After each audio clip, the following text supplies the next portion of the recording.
आकाशवाणी लखनऊ से प्रादेशिक समाचार।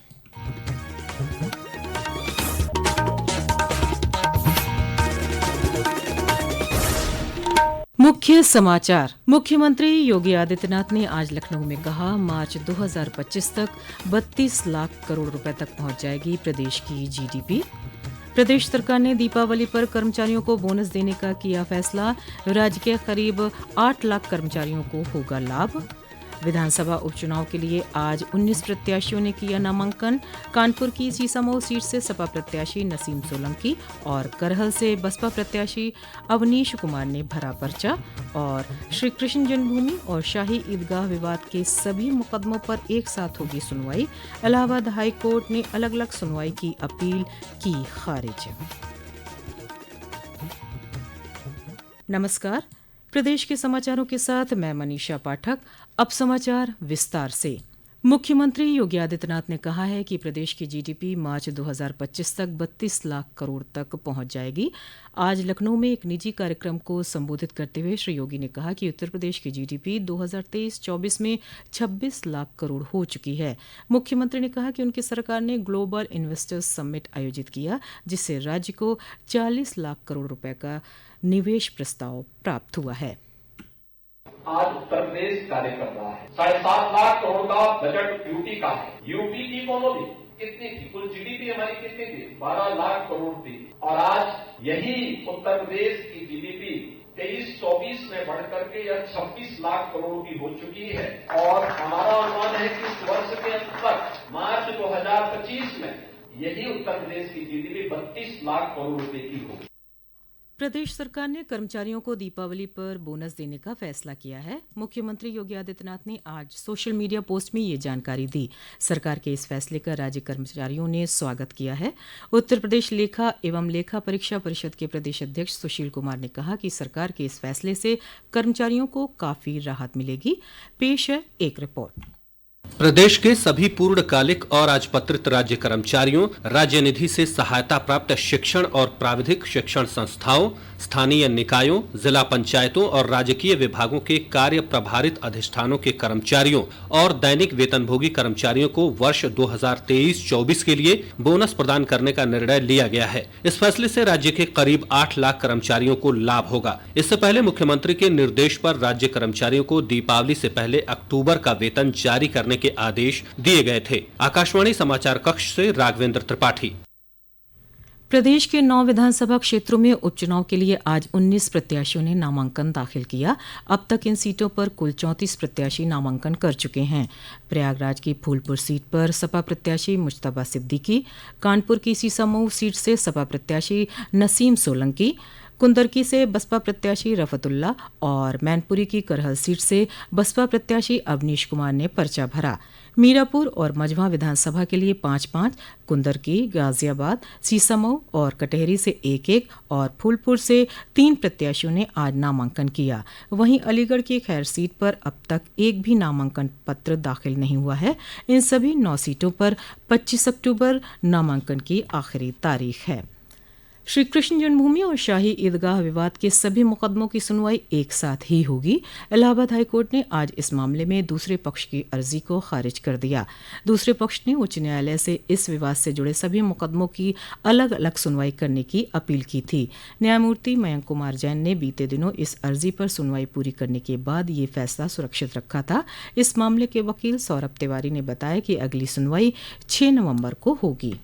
जो सूट कंसल्टेशन के खिलाफ रिकॉल अर्जी थी उसको रिजेक्ट कर दिया है और बहरहाल अब सारे जो 15 सूट हैं उनका ट्रायल एक साथ होगा और अब जो है इसमें आगे हाई कोर्ट प्रोसीड करेगी और इश्यूज फ्रेम होंगे। इश्यूज फ्रेम किसी भी सिविल सूट के लिए जरूरी है और हम सब खुश हैं। ट्रायल एक साथ होगा तो समय की भी बचत है और कंट्राडिक्टरी ऑर्डर्स भी नहीं होंगे। और 2014 के लोकसभा चुनाव में कांग्रेस सांसद इमरान मसूद की प्रधानमंत्री नरेंद्र मोदी को लेकर की गई टिप्पणी मामले में अदालत ने आरोप तय कर दिए हैं। सहारनपुर एमपी एमएलए कोर्ट के विशेष न्यायाधीश मोहित शर्मा की अदालत में इस मामले की सुनवाई करते हुए 19 ग्रामीणों के बयान दर्ज किए गए थे।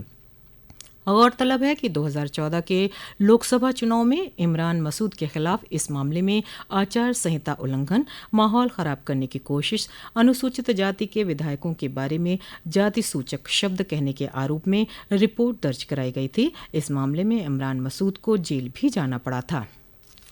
वक्फ संशोधन विधेयक 2024 के संबंध में बनी संयुक्त संसदीय समिति के अध्यक्ष और डुमरियागंज लोकसभा सीट से सांसद जगदम्बिका पाल ने आज लखनऊ में कहा कि वक्फ बिल पर हो रही राजनीति सही नहीं है। उन्होंने कहा कि सरकार चाहती है कि कानून बनने से पहले इस पर विस्तृत चर्चा हो सके। लोकतंत्र में संसदीय समिति ज्वाइंट पार्लियामेंट्री कमेटी ऑन वक्फ बनी है। इससे साफ है कि ये कोई पार्लियामेंट्री स्टैंडिंग कमेटी नहीं है। ये कमेटी स्पेशल स्पीकर साहब ने कंस्टिट्यूट किया सरकार की पहल पे। सरकार ने कहा कि हम इस बिल को पारित करने के बजाय इसको हम जेपीसी में रिफर करना चाहते हैं कि जिससे कि और डिटेल डिस्कशन डिलिब्रेशन हो जाए सभी स्टेक होल्डर के साथ, हितधारकों के साथ। ये JPC committee all party meeting, all party MP बातचीत कर ले। लेकिन जिस तरह से इस जेपीसी में वक्फ पे राजनीतिकरण हो रहा है, ये तो फिर प्रजातंत्र नहीं है, अराजकतंत्र हो गया, अराजकता हो गई। ये समाचार आप आकाशवाणी लखनऊ से सुन रहे हैं। ताज़ा समाचार जानने के लिए आप हमारी वेबसाइट newsonair.gov.in पर लॉगिन कर सकते हैं। इसके साथ ही आप प्रादेशिक समाचारों का ये बुलेटिन हमारे YouTube channel news on AIR Lucknow पर भी सुन सकते हैं। समाचारों में आपका फिर स्वागत है। केंद्र सरकार ने आज भारत ब्रांड चना दाल की बिक्री का दूसरा चरण आरंभ किया। भारतीय राष्ट्रीय सहकारी उपभोक्ता परिसंघ लिमिटेड NCCF और भारतीय राष्ट्रीय कृषि सहकारी विपणन परिसंघ नेफेड के माध्यम से ये बिक्री की जा रही है। उपभोक्ता कार्य, खाद्य और सार्वजनिक वितरण मंत्री प्रहलाद जोशी ने बताया कि भारत चना दाल केंद्रीय भंडार, मोबाइल वैन, नेफेड और ई-कॉमर्स के माध्यम से 70 रुपये प्रति किलो की दर से उपलब्ध होगी। इसके अलावा चना 58 रुपये प्रति किलो, भारत मूंग दाल 107 रुपये प्रति किलो और मसूर दाल 89 रुपये प्रति किलो मिलेगी।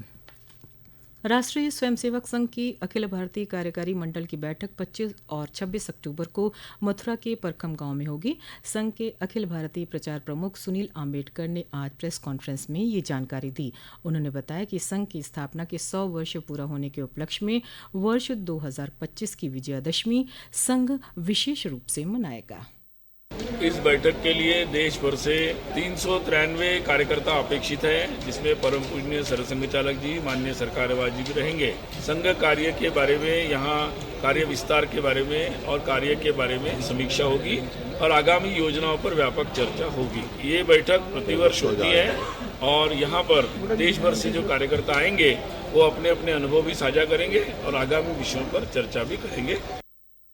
केंद्रीय मंत्रिमंडल द्वारा वाराणसी के मालवीय ब्रिज के समानांतर गंगा नदी पर एक नए आधुनिक ब्रिज निर्माण को मंजूरी दिए जाने के बाद आज रेलवे बोर्ड के सदस्य नवीन गुलाटी ने कार्यस्थल का मुआयना किया। इस अवसर पर उन्होंने ब्रिज निर्माण के लिए तैयारियों का भी निरीक्षण किया। उन्होंने कहा कि इससे लोगों को सुगम यातायात का लाभ मिलेगा।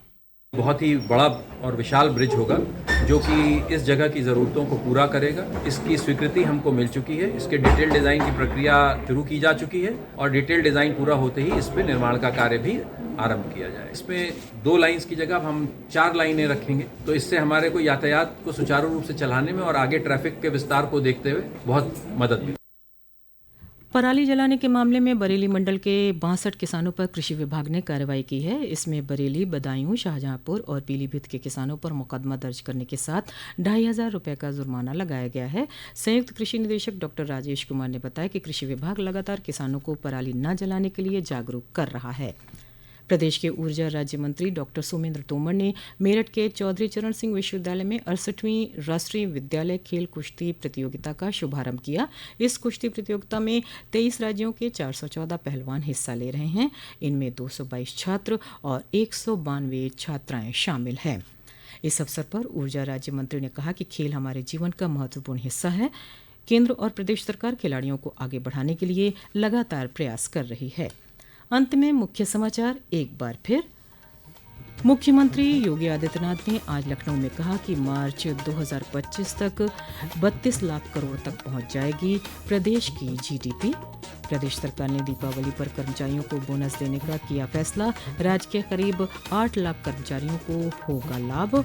विधानसभा उपचुनाव के लिए आज 19 प्रत्याशियों ने किया नामांकन। कानपुर की सीसामऊ सीट से सपा प्रत्याशी नसीम सोलंकी और करहल से बसपा प्रत्याशी अवनीश कुमार ने भरा पर्चा। और श्री कृष्ण जन्मभूमि और शाही ईदगाह विवाद के सभी मुकदमों पर एक साथ होगी सुनवाई। इलाहाबाद हाई कोर्ट ने अलग अलग सुनवाई की अपील की खारिज। इसी के साथ प्रादेशिक समाचारों का ये बुलेटिन यही समाप्त हुआ। नमस्कार।